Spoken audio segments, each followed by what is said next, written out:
Everyone, my name is Manish. मैं इस video पर बात करने वाला हूं एमपी बोर्ड अभ्यास प्रश्न पत्र प्री बोर्ड परीक्षा 2023 कक्षा 12वीं विषय लेखा शास्त्र सेट ए का उत्तर इस वीडियो पर बताने वाला हूं। तो स्टूडेंट वीडियो को लाइक शेयर और यूट्यूब चैनल को सब्सक्राइब कर ले। पूर्णांक रहेगा 80 अंकों का 3 घंटे का पेपर।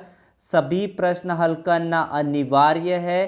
प्रश्न क्रमांक 1 से 5 तक 32 वस्तुनिष्ठ प्रश्न, 6 से 15 तक अति लघु उत्तरीय प्रश्न, 16 से 19 तक लघु उत्तरीय प्रश्न, 20 से 23 तक एनालाइजिंग क्वेश्चन और 26 से 23 तक आंतरिक विकल्प सभी प्रश्नों पर दिया गया है।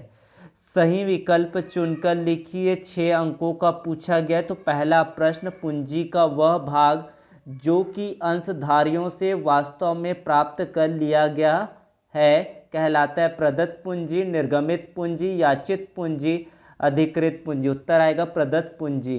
अंशों के हरण पर अंश पूंजी खाता डेबिट होगा अंशों के याचित मूल्य से। कंपनी की स्थिति विवरण का प्रारूप कंपनी अधिनियम 2013 के किस अनुसूची में दिया गया? अनुसूची 3 भाग 1 डिवीजन फर्स्ट। औसत वसूली खाता का संबंध है विनियोजित पूंजी से, अंशधारियों के कोष से, शुद्ध उधार क्रय से, शुद्ध उधार बिक्री से। फिर आपका अगला प्रश्न है यहाँ पर, बेचे गए माल की लागत 20,000 है, औसत स्टॉक 8,000 है, तो स्कंद आवर्त अनुपात कितना होगा? तो 2:5 होगा। रोकड़ प्रवाह विवरण संबंधित है AS3 से। ऑप्शन अ इसका सही होगा। दूसरा, खालिस्तान को पूरा कीजिए। साझेदारों का दायित्व डैश होता है, असीमित होता है। निवृत्त साझेदार को देय राशि का किस्तों में भुगतान करने पर डैश खाता खोला जाता है, ऋण खाता खोला जाता है। साझेदार के प्रवेश पर यदि ख्याति पहले के पुस्तकों में विद्यमान है तो ख्याति डैश अनुपात में विभाजित होगा, पुराने लाभ अनुपात में विभाजित होगा।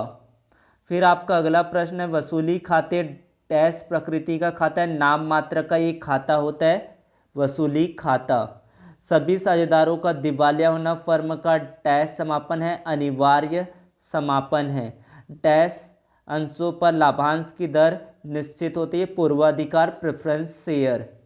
डैश ऋण पत्र अंशों में परिवर्तित किए जा सकते, परिवर्तनीय। फिर आपका सही जोड़ी का मिलान करना है। सही जोड़ी बनाकर उत्तर लिखिए। पुनः मूल्यांकन पर हानि होता है आपका पूंजी खाता क्रेडिट।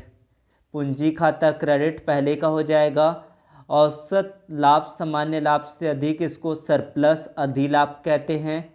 सामान्य लाभ की गणना गुणनखंड विधि से।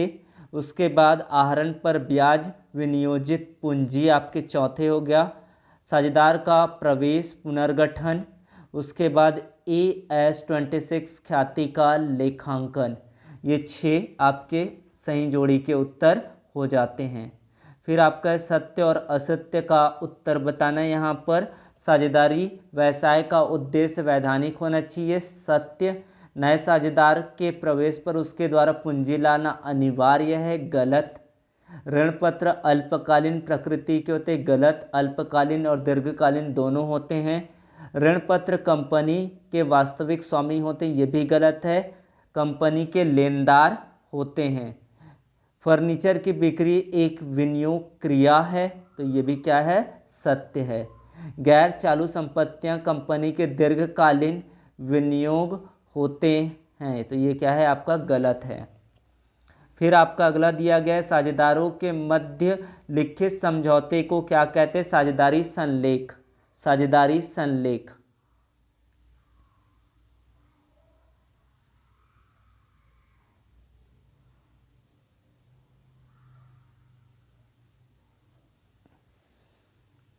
फिर आपको अगला दिया गया, स्थायी पूंजी पद्धति में पूंजी खाता का सदैव कौन सा शेष प्रदर्शित करता है, इसको बताना है।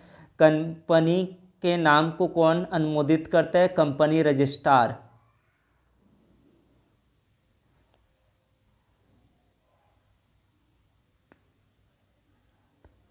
तो ये आपके उत्तर होते हैं। तो ये आपको देख लेना है। इसका एक शब्द एक वाक्य पर आपको अगले भाग पर बताऊंगा। फिर छठवां प्रश्न, कम साझेदारों की विशेषताएं लिखिए, साझेदार के 2 अधिकार बताना है। ये सारे प्रश्नों का आप टेलीग्राम चैनल से देख सकते हैं। सारे प्रश्नों को आपको अगले भाग पर सॉल्व कराऊंगा। तो ये सारी क्वेश्चन आपको यहाँ पर से कर लेना। अधिकृत पूंजी का अर्थ, संचित पूंजी का अर्थ लिखिए, अंशों का अनुपातिक आवंटन क्या है, अति अभिदान क्या है, पूर्व अधिकार प्रेफरेंस शेयर की कैरेक्टरिस्टिक्स बताना है, अंश और स्कंध में आपको 2 अंतर लिखना है, ऋण पत्रधारी डिबेंचर्स क्या होते हैं, 2 विशेषताएं आपको बताना है, रोकड़ तुल्य किसे कहते हैं, रोकड़ प्रवाह विवरण के कोई 2 उद्देश्य लिखिए। कुछ आपको न्यूमेरिकल दिया गया तो इसको भी आपको बताया जाएगा। तो ये सभी को आप लोग यहाँ से देख सकते हैं। इस तरह से आपका पेपर है सेट ए का। तो यहाँ से पूरे क्वेश्चन को आप लोग अच्छे से देख ले। तो thank you for watching, subscribe the channel, thank you so much.